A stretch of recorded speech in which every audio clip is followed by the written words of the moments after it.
The snow fell in heavy silence outside the tall glass windows of Daniel Carter's penthouse. From the 47th floor, the city lights below shimmered like stars scattered across a frozen sea, alive, yet so distant. Daniel stood there, whiskey glass trembling in his hand, as he stared at the reflection staring back at him. A man who had everything: money, fame, power, and yet tonight, he had nothing. He had buried his father last week. The man who taught him everything about success, yet nothing about love. The last words between them weren't forgiveness or affection, they were anger. Now, on Christmas Eve, the world below glowed with laughter and family gatherings. Daniel's phone buzzed with polite texts from employees, fake well wishes, and automated greetings, but not a single real message from someone who cared. He turned it off. He walked past the marble counters, the towering Christmas tree his assistant had decorated, and collapsed on the couch. The silence was suffocating, until a sudden knock echoed through the hallway. 3 small, hesitant knocks. Daniel frowned. Who could possibly be here tonight? When he opened the door, a cold breeze rushed in, and there stood a little girl, maybe 9 years old, shivering under a red hoodie that was 2 sizes too big. Her skin glistened with snowflakes, her brown eyes wide and filled with quiet fear. "Sir," she whispered, "can I stay for a night?"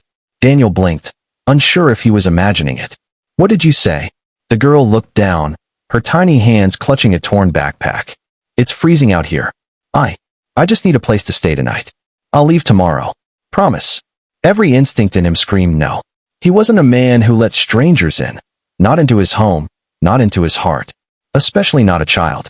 "There must be a shelter nearby," he said flatly, already pulling out his phone. "There's none open tonight," she said quietly, her voice cracking. "Please. I don't want to sleep outside again." Again. The word echoed in his chest like thunder. For a long moment, he stared at her, the snow gathering on her curls, her lips trembling. Something about her smallness, her vulnerability, pierced through the armor he'd built over the years. Without another word, he opened the door wider. "Just one night," he muttered. Her face lit up. "Thank you, sir." Inside, she marveled at everything. The golden tree lights, the fireplace, the scent of cinnamon candles. She touched nothing, but her eyes told stories of a world she had never seen. "What's your name?" Daniel asked, breaking the awkward silence. "Naomi," she said. "What's yours?" He hesitated, then sighed. "Daniel." Naomi smiled faintly. "Thank you, Mr. Daniel." He handed her a blanket and guided her to the couch. She sat down, clutching the fabric like it was the safest thing in the world. For a moment, she looked at him and said softly, "You look sad." The words hit harder than he expected. "I'm not sad," he lied. Naomi tilted her head. "Then why do your eyes look like mine when I lost my mom?" He froze. Naomi lowered her gaze. "She passed away last year. I was living with my aunt, but she left. I didn't know where else to go." The room fell silent again. The flickering fire painted her small face with shades of warmth and shadow, a contrast of innocence and pain. Daniel wanted to say something comforting, but no words came. He didn't know how. Instead, he poured himself another drink and muttered, "You should get some sleep." As Naomi curled under the blanket, her eyes fluttering shut, Daniel sat near the fire. For the first time in years, he didn't open his laptop, didn't check emails, didn't think about profit margins. He just sat there, watching the flames and listening to the quiet breathing of a little girl who had nowhere else to go. Outside, the snow fell harder. Inside, the ice around his heart began, barely, to crack. The next morning, Daniel woke to the faint smell of toast and laughter, sounds that hadn't lived in this apartment in years. Naomi stood in the kitchen, trying to make breakfast with clumsy hands and too much enthusiasm. "I found bread and jam," she said proudly. He should have been irritated. Instead, he smiled, something unfamiliar tugging at his chest. They ate together, awkwardly at first. Then Naomi started talking, about her school before she had to leave, about her mom's favorite Christmas songs, about how she believed angels sometimes appeared as people. Daniel listened quietly. Every word from her small voice felt like sunlight seeping into dark corners of his mind. Later, she asked, "Why are you alone on Christmas, Mr. Daniel?" He hesitated. "People like me don't have much time for family." "Why not?" she asked innocently. He didn't answer, but her question lingered long after she left the room. That evening, as he stood by the window again, Daniel saw his own reflection, the tired eyes, the loneliness, the pride. He remembered his father's final words, "You'll never understand love until you stop buying it." Tears blurred his vision. He realized how much he'd run from everything human, from pain, from affection, from himself.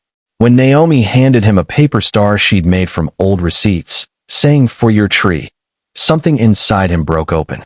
That night, Daniel cried. Not quietly, but with the weight of every year he'd buried his heart. Naomi didn't say anything. She just sat beside him, resting her head on his arm. In that silence, something sacred was born.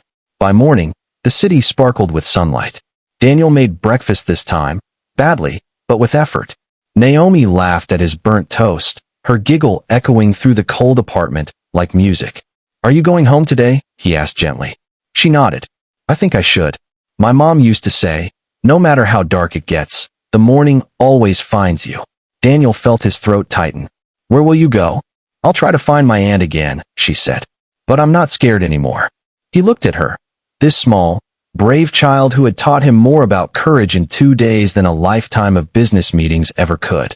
He offered her money. She refused. "I just needed someone to remind me that kindness still exists." When she left, Daniel stood at the door long after she disappeared down the snowy street. His apartment felt emptier, but his heart didn't. In the days that followed, Daniel changed.